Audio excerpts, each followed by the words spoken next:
माया जो दुनिया की सबसे बड़ी पनौती बन चुकी थी, उसकी जिंदगी में ऐसा कुछ नहीं था जो सही ढंग से होता। हर कदम पर किसी न किसी परेशानी का सामना करना पड़ता। एक दिन जब वह बर्गर पर सॉस डाल रही थी, अचानक एक पक्षी उस पर बिटकर देता है। अगले दिन जब वह एक मंदिर में नारियल चढ़ाने गई थी, तो वह नारियल उछलकर पुजारी के सिर पर लग जाता है और फिर सारे लोग उसे मारने के लिए दौड़ने लगते हैं। माया को कुछ समझ आता कि ऐसा क्यों हो रहा है। उसका दिल टूट चुका था। कई कंपनियों में इंटरव्यू देने के बाद भी उसे कहीं भी नौकरी नहीं मिल रही थी। एक दिन जब वह काम से बाहर जा रही थी, तो अचानक एक कील उसके पैर में चुभ जाती है। जब उसका खून उस पत्थर पर गिरता है तो उसकी किस्मत एकदम बदल जाती है। अब जो भी वह बोलती वह सच हो जाता। जिस कंपनी ने उसे लात मारी थी, वह अब उसे खुद बुलाकर नौकरी देती है। माया अब सच्चाई से जीने लगी थी, मेहनत से काम करती, लेकिन जो भी उसका श्रेय लेता वह उसे देखती और गुस्से में कहती, तुम कितने दिन तक गद्दारी करोगी, फिर देखना। और अगली ही पल वह महिला खुद अपनी जिंदगी खत्म कर लेती है। फिर भी माया के दिल में कोई एहसास नहीं होता। एक दिन उसके बॉस ने उसकी दोस्त के साथ बदतमीजी की, जिससे माया ने गुस्से में आकर कह दिया, तुम्हें ऐसे जीने से बेहतर है कि तुम मर क्यों नहीं जाते। और फिर अगले ही पल अब माया की काली जबान बोलते ही उसके बॉस का भी खेल खत्म हो जाता है। जिसके बाद माया घर जाकर परेशान होते हुए उन सभी हादसे को याद करने लगती है कि कैसे उसकी कही हुई हर बात सच हो जाती है। काफी सोचने के बाद उसे याद आता है कि काम करते वक्त कील के चुभने के बाद उसे वहाँ से एक पत्थर मिला था। तभी से उसकी जिंदगी में बदलाव होना शुरू हुआ था। इसके बाद माया गुस्से में आकर उस पत्थर को तोड़ देती है। पत्थर के टूटते ही वर्षों से उसमें कैद आत्मा आजाद हो गई, जिसे कई पंडितों ने मिलकर कैद किया था। जब माया बाथरूम में अपना मुंह धो रही थी, तभी आजाद हुई आत्मा माया के सामने आती है, जिसे देखकर माया काफी डर सी गई और उसने आत्मा को वहाँ से जाने को कहा। तब आत्मा ने उससे कहा कि जब तुम्हें जरूरत थी तब तुमने मुझे बुला लिया और अपना काम निकल जाने के बाद मुझे जाने को कह रही हो। अभी मुझे कुछ दरिंदों को मारने के लिए तुम्हारा शरीर चाहिए। तब माया ने उससे कहा कि मैं अपने सामने किसी का खून होते हुए नहीं देख सकती। अब मुझसे यह सब नहीं होगा, प्लीज तुम चली जाओ। तब आत्मा ने उससे कहा कि उन्हें मारना ही होगा। मरने का दर्द क्या होता है जानती हो तुम, कि कैसे उन लोगों ने मिलकर मुझे मार डाला और मेरी रूह को कुछ पंडितों की मदद से उस पत्थर में कैद कर दिया जिसे तुम अपने साथ लाई थी।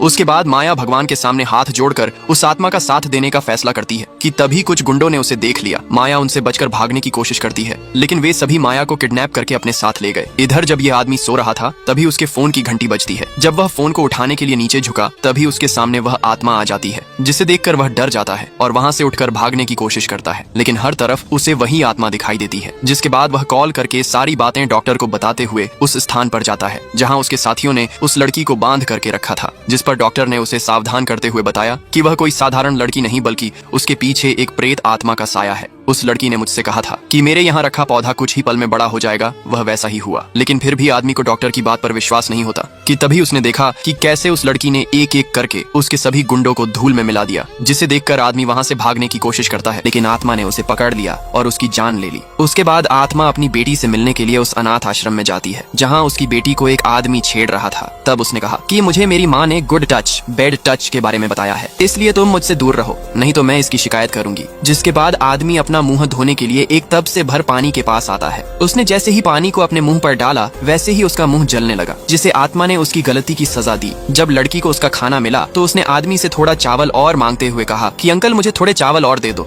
मुझे तेज भूख लगी है। ये नजारा देखकर एक माँ का दिल पिघल सा गया। वो उस पल को याद करने लगी कि कैसे उसकी बेटी भूखों को भोजन खिलाया करती थी। ये सोचते हुए आत्मा अपने अगले शिकार डॉक्टर के पास गई। माया को अपने सामने देखकर डॉक्टर घबरा सा गया। उसकी आंखों में डर साफ नजर आ रहा था। अब पंडित ने अपने दिव्य शक्तियों से देखकर बताया कि उस आत्मा ने तुम्हारे एक और साथी को मार दिया। उसके बाद इन लोगों ने आत्मा की बेटी को किडनैप कर लिया। जब ये बात आत्मा को पता चली, तो वह उसे बचाने के लिए वहाँ गई, जहाँ उन्होंने आत्मा को मीरा के शरीर से निकलने को कहा, नहीं तो वह उसकी बेटी को मार देंगे। जिसके बाद पंडित ने अपने तंत्र मंत्र की शक्तियों से उस आत्मा को मीरा के शरीर से निकालकर एक लोटे में कैद कर दिया और बच्ची को लेकर वहाँ से चले गए। जब मीरा को होश आया, तो उसने बच्ची के बारे में पूछा, जिस पर आदमी ने मीरा को चाकू से मारकर जिंदा ही दफना दिया। इधर पंडित का शिष्य अपने गुरु से पूछता है कि क्या गुरुजी हम इस आत्मा के साथ सही कर रहे हैं। तब पंडित ने उसे समझाते हुए कहा कि नहीं, यह आत्मा केवल अपने बच्ची की जान बचाने के लिए ही यहाँ पर कैद हुई है और ऐसी आत्मा को कैद करना किसी पाप से कम नहीं है। इसलिए पंडित उस आत्मा को आजाद कर देता है, जिससे मीरा की भी जान बच गई। और फिर वह आत्मा उस आदमी के पास जाती है, जहाँ ये अपना हाथ धोकर जैसे ही आईने की तरफ देखता है, तो उसे मीरा की शक्ल नजर आती है, जिससे डर के वह भागकर अपने मंदिर गृह में आता है और वहाँ पर रखे त्रिशूल को लेकर मीरा के ऊपर हमला करने लगता है। तब मीरा के अंदर की आत्मा ने उस त्रिशूल को छीन लिया और फिर उसकी जान ले ली। जिसके बाद मीरा बच्ची को अपनी बेटी की तरह पालने लगी।